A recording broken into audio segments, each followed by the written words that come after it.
오늘 에베소서 우리가 같이 읽었는데요. 이 에베소서는 총 6장으로 구성되어 있습니다. 신약 성경 전체 분량으로 보면 비교적 적은 분량에 속하죠. 그런데 이 분량이 적은 에베소서를 또 나누어 본다면 크게 두 부분으로 나누어 볼 수 있습니다. 1장부터 3장까지는 주로 교리에 대한 내용들이 나오고요.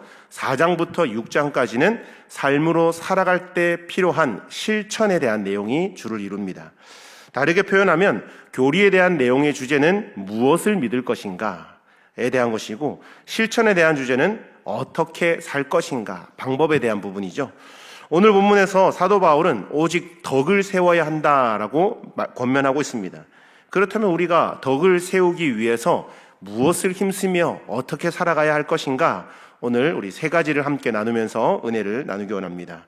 첫 번째로 덕을 세우기 위해서는 참된 것을 말해야 한다라고 말씀합니다. 본문 읽었지만 24절 25절 보시면 제가 한번 읽어보겠습니다. 하나님을 따라 의와 진리의 거룩함으로 지으심을 받은 새 사람을 입으라. 그런즉 거짓을 버리고 각각 그 이웃과 더불어 참된 것을 말하라. 이는 우리가 서로 지체가 됨이라. 옛사람을 벗어버리고 새 사람을 입었을 때 가장 먼저 나타나야 되는 변화는 바로 우리의 말의 변화라는 것입니다. 서로에게 참된 것을 말해야 된다는 거죠. 서로가 서로에게 진실되어야 된다라는 것입니다. 왜냐하면 우리는 성령 안에서 이미 한 지체, 한 몸이 되었기 때문에 성령은 결코 거짓이 없죠. 그렇기 때문에 성령으로 하나로 묶여있는 우리는 서로에게 정직하고 거짓된 것을 말하지 않아야 된다. 그래서 바울은 거짓된 말 대신에 선한 말, 은혜를 끼치는 말, 즉 덕을 세우는 말을 하라고 강조하고 있습니다. 오래된 복음성가 중에 이 유명한 김석균 씨라는 분이 작곡한 미고사축이라는 찬양이 있습니다. 물론 그 다른 부제가 있는데 부제로는 처음 시작하는 그 가사에 따가지고 위로의 말 한마디라는 그런 찬양이 있거든요. 여러분, 미고사축, 사자성어가 아니고 무슨 뜻인지 혹시 아시겠습니까? 제가 한번 운을 띄워볼 테니 한번 맞춰보시기 바랍니다. 네. 예상했던 반응입니다. 네. 자, 미고사축. 자, 미는 미안합니다. 감을 잡으셨죠? 자, 그 다음에 두 번째, 축. 야, 우리 분당중앙교회 성도들 수준이 이렇게 높습니다. 하나만 힌트를 줘도 나머지를 다 맞추시네요. 미고사축은 이제 한 글자씩 앞 글자를 딴 건데, 미안합니다, 고맙습니다, 사랑합니다, 축복합니다. 이 네 가지 단어들이 오늘 여러분의 입술 가운데 또 여러분의 전 삶 가운데 매일매일 많이 고백되어지기를 간절히 축원합니다. 누가 뭔가 나에게 불편한 말을 해도 미안합니다. 또 누가 나에게 듣기 싫은 그런 잔소리 같은 조언을 해도 고맙습니다. 사랑합니다는 뭐 말할 것 없죠. 항상 매일매일 고백하시고 주변 사람들을 축복합니다. 이렇게 미고사축의 삶을 살아가기를 다시 한번 축원합니다. 본문 29절에도 이렇게 말씀합니다. 무릇 더러운 말은 너희 입 밖에도 내지 말고 오직 덕을 세우는데 소용되는 대로 선한 말을 하여 듣는 자들에게 은혜를 끼치게 하라. 여러분, 우리가 우리가 거짓을 버리고 서로가 참된 것을 말할 때에 그때 비로소 참 평안과 기쁨이 우리 공동체 가운데 임하게 될 줄 믿습니다. 그러므로 우리 입술에 거룩한 파수꾼을 세워놓고 참된 것만을 말할 수 있기를 축복합니다.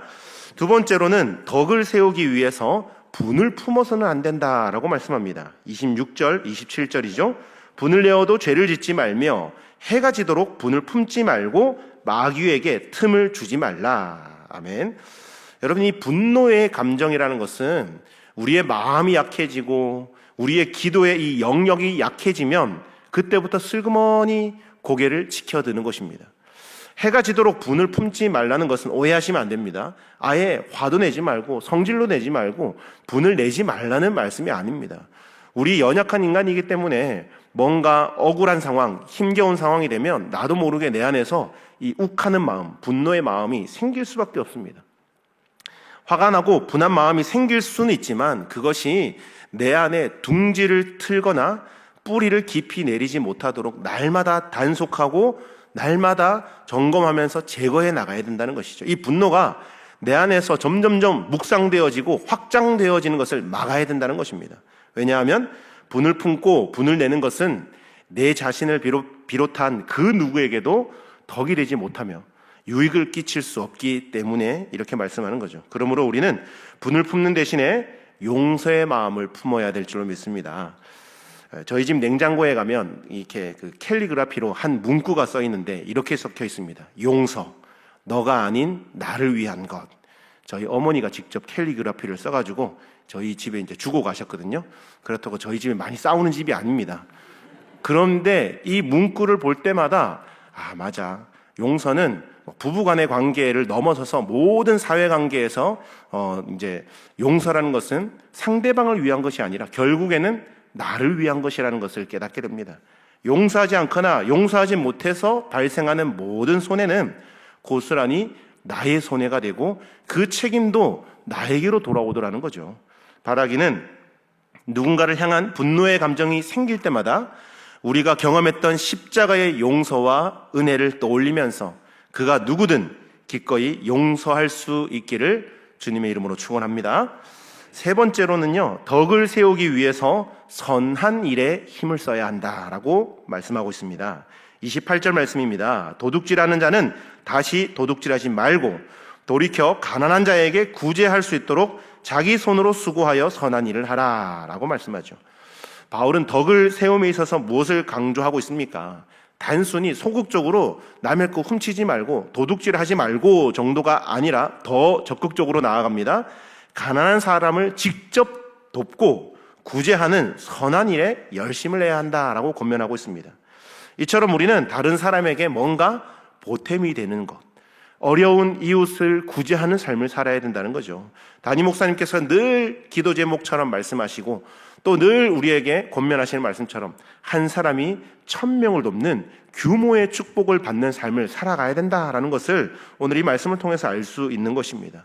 그러기 위해서는 자기 손으로 땀 흘려 일해야 하고 그 수고한 대가를 선한 일에 동참해야 된다는 거죠. 담임 목사님 이 말씀 자주 하시죠? 남의 것으로 선한 일을 하면 안 됩니다. 내 것으로, 내가 힘써 일하고 나의 소유로, 나의 노력으로 얻은 것을 다른 사람에게 나눠준다는 거죠. 이것이 바로 덕을 세우는 최선의 길입니다. 저 안에 사랑하는 여러분, 선을 행하는 사람이 하나님을 기쁘게 하는 사람이고 선을 베풀기 위해서 땀 흘려 일하는 사람이 진정 행복한 사람입니다. 그러므로 선을 행하는 것이 최고의 축복인 것인 줄 믿으시기 바랍니다. 하나님은 그렇게 애쓰고 살아가는 우리들에게 하늘의 상급을 허락해 주십니다. 우리는 이 같은 선행을 통해서 구원받는 것은 아니지만 이 선행을 통해서 구원받는 것은 아니죠. 그러나 생각해보면 구원받았기 때문에 선행이 자동적으로 나오게 되어 있습니다. 바라기는 주님 앞에 서는 그날까지 선한 일에 힘쓰고 수고하면서 서로 돕고 섬기면서 피차간에 유익을 끼치고 덕을 세울 수 있기를 주님의 이름으로 간절히 소망합니다. 이제 말씀을 정리하겠습니다. 사람들은 흔히 생각하기를 사람들로부터 인정받고 필요한 사람이 되기를 위해서는 남들보다 뛰어난 능력이 있어야 된다라고 생각합니다. 나에게 탁월함이 있어야 된다라고 생각하죠. 그러나 돌이켜보면 이 사회가 각박해지고 점점 메말라가는 것은 탁월한 실력자가 부족해서가 아니라 탁월한 인격자가 부족해서라고 생각합니다.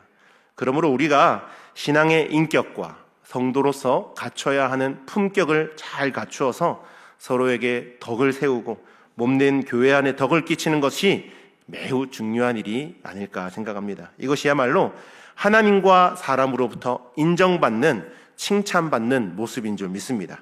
저 안에 사랑하는 여러분, 그리스도인은 주님 앞에 서는 그날까지 주님을 닮아가는 성화의 과정을, 단계를 밟아가고 있는 삶임을 기억해야 합니다. 완전한 영화의 단계는 아직 오지 않았죠. 그 단계가 올 때까지 우리는 이 땅에서, 이 세상에서 성화의 과정을 거쳐가야 합니다. 옛사람의 낡은 옷을 벗어버리고 새 사람의 옷으로 갈아입은 후에는 우리의 언행, 심사를 통해서 피차간의 덕을 세우고 유익을 끼치는 그런 인생이 되어야 합니다. 바라기는 오늘 하루도 우리 모든 분당중앙교회 성도들의 말과 행동을 통해서 덕을 세우는 일에 최선을 다하는 그런 복된 인생, 복된 하루 될 수 있기를 주님의 이름으로 축복합니다. 아멘.